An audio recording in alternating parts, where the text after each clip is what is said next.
I'd love to do is hear a little bit of the process that you guys went through in order to come together and sort of, Jason, starting with you about where the script came from, and then how it got to you, Lewin, and then how, Rob, you factored in. Well, I wrote the script in 2002 because I wanted to make a story about what it was like to be 13 years old.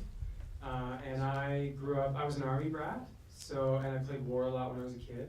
And so those were kind of the basic ideas that I started with. It took me years of sort of flogging the script and people telling me it was too crazy and too violent and too intense until I met Lewin. So where I came in. That's where Lewin came in, who told me said, it's crazy, it's violent, it's too intense, it's perfect. I love it, yeah. And so Lewin instantly, like he told me when one of the first meetings we had, I'm going to make this movie. And then it was another 5 years. But that was your fault. That was partially my fault because I took it somewhere else and they were unable to get it made. And Lewin, was it one of the most delicious I told you so's of your career when I came crawling back? No, well, you didn't come crawling back. I think I made the first overture coming back to you, and sort of the entreaty was, get it back. Yeah. So these But people think are about it, doing if nothing. you'd made it 5 years with him, then you wouldn't have got stuck with me. It's true, yeah. No, stuck is the wrong word. Punished is the more accurate. No, just Bullied. Bullied, yeah, exactly. So that's sort of the loose skeleton of how it came together. And then, so it was a bit of a 5-year process. And then, Rob, at what point did you come in on the process? I came in initially as a producer with Lewin. Sorry, does I really have to? I came in with Lewin as a producer right up off the top end of it because Lewin and I had formed a company, raised a small production fund, and he brought this property that he'd read 4 years ago, and said, this is amazing, you have to read it. And lo and behold, we loved it, like everybody loved it. It was an easy, wonderful reconnection to being 13 years old. So that's where I came in, and then from there, what was it, March, we optioned the script, finally, March of 2011, and we were shooting in August. Yeah. So you guys had, once it was optioned, that's a very few months between March to August. So in that time, what was your casting process like to find these kids? I'll do it.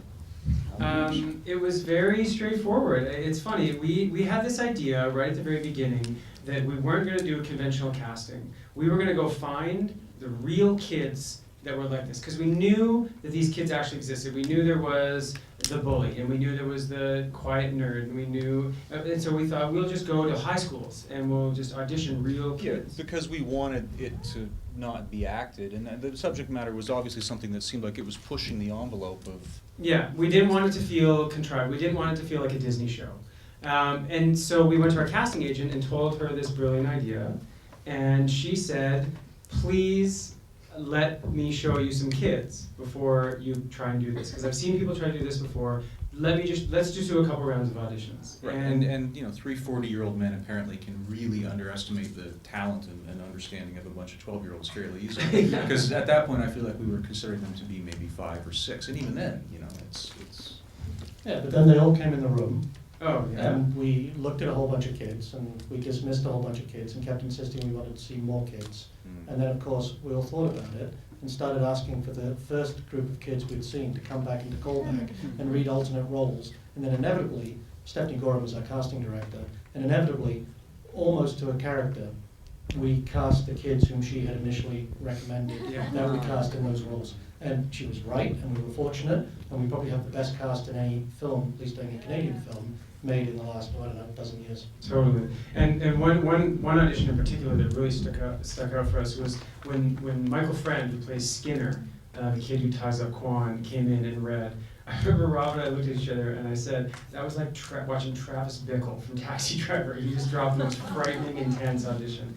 And Yeah, because you pick the scary scenes, right? You want to push to see what you can get there in the room to make sure that it can get done. I want you find out on set that it can't go to that place. But you don't meet the kid. You don't have any idea of what he's going to be like. He walks in, he says, hi, I'm my friend. Bam, crazy.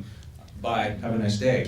And, you know, you think, great, we just sort of struck gold, we're hiring this kid for sure. But This little sociopath. This is not a good thing. And this is the kid who we asked on set one day if he knew who Robert De Niro was, and he looked at us and he thought for a few moments and goes, oh yeah, he's in Meet the Fockers.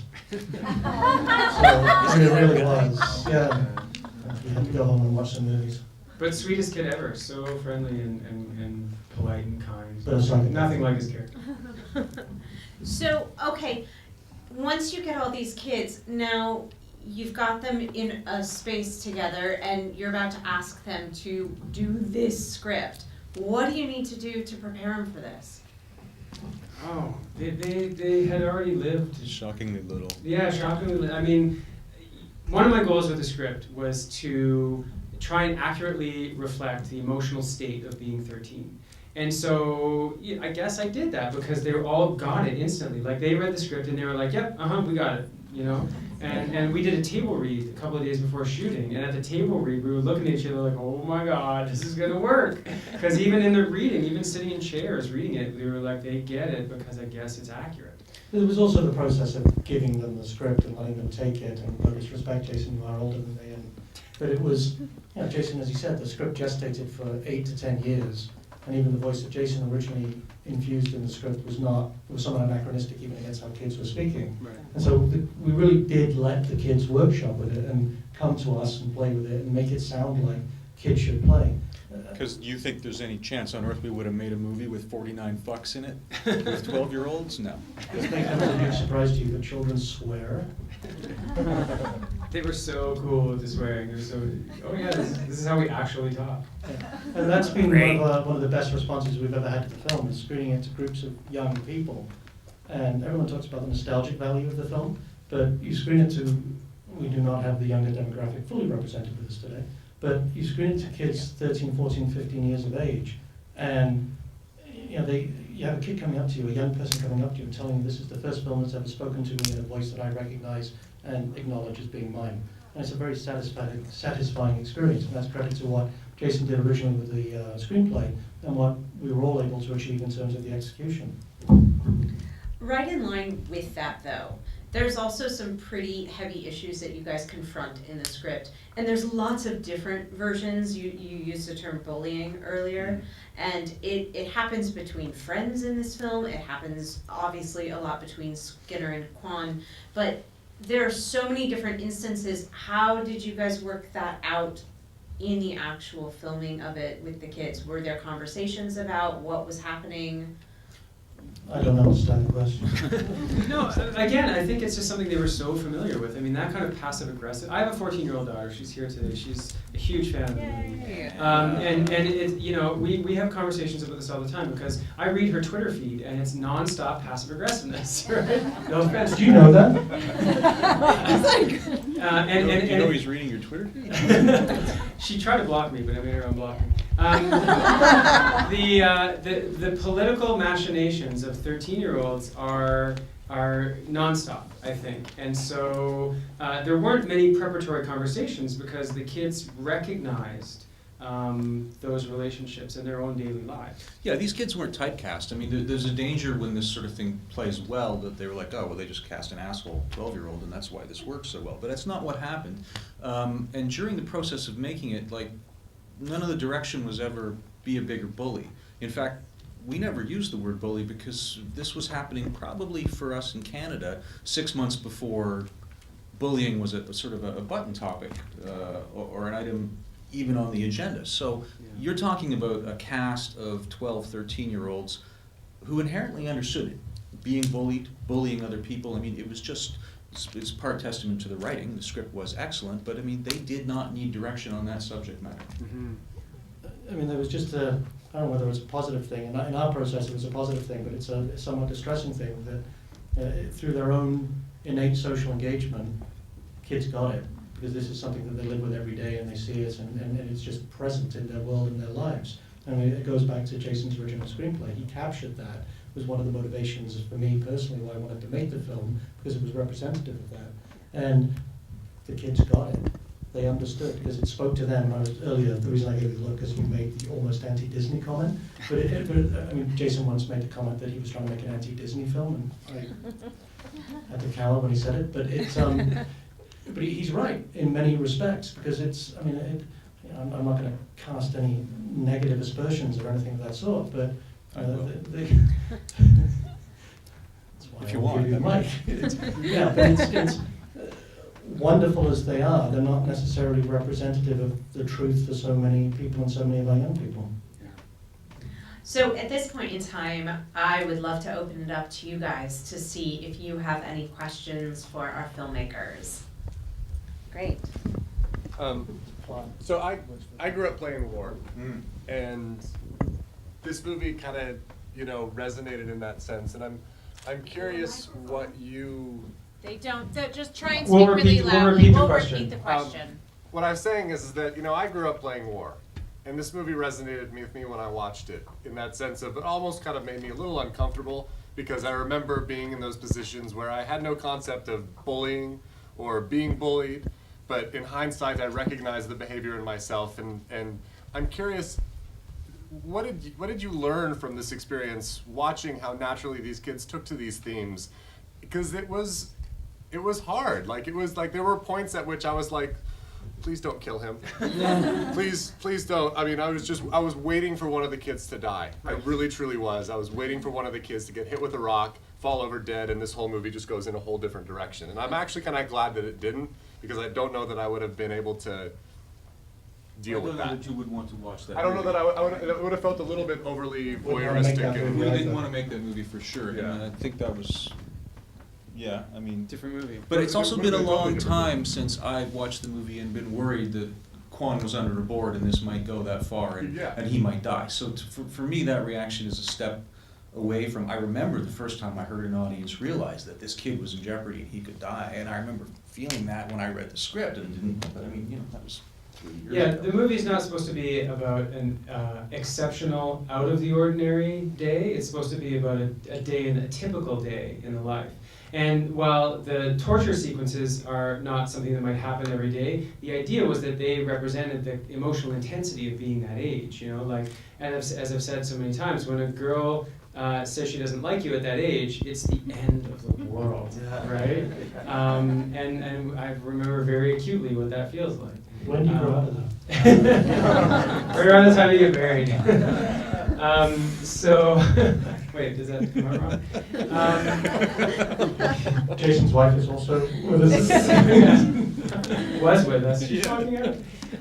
So anyway, just to answer your question, I think that's a different movie. And what did we learn about that while we were making? Again, I mean, Rob's right. We never used the word bully once when we were making it. That documentary Bully came out while we were finishing the film, and so people wanted to ask us about it in the light of that sort of issue. But for us, it was just about, like, let's try and accurately depict what it feels like to be this age. It's also hard to draw any learning in that sense, or extra understanding of 12-year-olds and their mechanics when they're able to do this on camera and step off camera and be absolutely the best of friends at summer camp. You're kind of more inclined to be drawn into the summer camp world of things, Yeah. and this is just a make-believe game that we're all playing. So honestly, I don't think we thought about it as long as the picture was right until the movie was done, and then it was like, oh shit, this is dark. I thought about it every night going home as a parent. I had two experiences. One was based on the scenario, as in the story. I wanted to hold my kids as close as possible. And two, based on the kids we were working with, I wanted to give my kids as much room and as much freedom as possible. Yes, sir. How much did Lord of the Flies inspire you? It was, I can't even remember at this point because so many people have asked me. It must have inspired me. I read it in elementary school or high school like everyone else, but it wasn't a conscious thing in the writing of the script. I mean, I may have considered it because there are sort of inescapable parallels, but it wasn't something that I was at the forefront of my thoughts. To be honest, I mean, there was nothing that was like a clear and direct influence, but There's a Japanese movie called Battle Royale that I was passionately in love with around the same time, which is about a group of high school kids that are in a similar situation. Stand By Me is another film that I thought is sort of most accurately depicted that age and how it feels to be that age. But I would say those were maybe stronger influences than Lord of the Flies. City of God, which is the film Jason kept invoking during prep. Yeah, City of God was a good It's one. funny, the film you set up thinking you're making. Yeah, but I'm sure it's in there, right? Like, you can't escape those influences. But it's also Separate just piece, A Separate Piece, I don't know that one. boys in a prep school in Yeah. New England. Oh, okay. yeah. I mean, Lindsay Anderson's If. Right. The film, the very first time I read the screenplay, I remember Cass. sitting down telling Jason, I'm British and social realism is important to me. Cass, Ken Loach's Cass. Somebody else during prep, I think it was Ray, our cinematographer, invoked Bugsy Malone. And of course you read the reviews, you read the press, and every single, without our saying them, every single one of these titles has somewhere, somehow been invoked and come up, so. Nothing's original. Least of all us. The movie's about kids imagining a game of war based on images they've seen of war that we've shown them from art and literature, and, I mean, it's not supposed to be original. It's Yeah, supposed to. totally. Yeah, but the other big one that came out, which we haven't addressed, and it became a cultural phenomena after we had made the film, and Jason wrote the screenplay before I suspect Susan Collins even wrote Hunger Games. But I mean, there's one very, very obvious parallel which made me gasp because I hadn't read the books. My son told me. You stole that scene from Hunger Games. Hey, where the Dad, kid that's, knocks down that- actually he put it that they stole it from us, God bless them. But which they did, because Jason wrote the screenplay before. she There's a wrote the lawsuit books. in progress right now. But that's the other big one that everyone draws parallels to. You had a question? By the way, yeah. St. Ours is a better movie. Do you guys find yourself relating to any of the characters in your adult life? Do we find ourselves relating to any of the characters in our adult lives? I'm the wrong person to ask. I mean, I'm every one of those kids is a version of me. Rob? I still shoot things with laser beams. But everybody does that. Oh, okay, so it's not original, my bad. I'll stop. What about you, Lewin? None of them. None? None whatsoever. Wow. He's Welsh. How did you crowd a group of 12 and 13-year-olds to play with machine guns in the forest? Took him out and played with machine guns. How did we prep a group of 12-year-olds to... Talk about boot camp. Yeah, how did we prep a group of 12-year-olds to shoot machine guns in the forest? Lewin, you take this one. I mean, we did early in the process the table read, and it became evident to us that these kids were magical. However, we also had all the practical considerations. That one of the strong things for Rob and Jason was, there's the other quality of the film is we rely heavily upon motifs from war films and that aspect of it. And it was important that in the visceral, imaginative play sequences, that it wasn't just a bunch of kids running around playing with weapons and guns. They needed to know how to move with stealth, how to move in a military-like fashion, how to hold the weaponry, how to do all of those things. And so we structured and organized a boot camp day, literally taking them out to both introduce them to the set, get them to know some of the crew, but also to introduce them to the weapons, and key as part of our process, introduce them to the armorer effects guys, and then to introduce them to our stunt coordinator, John Stead. And the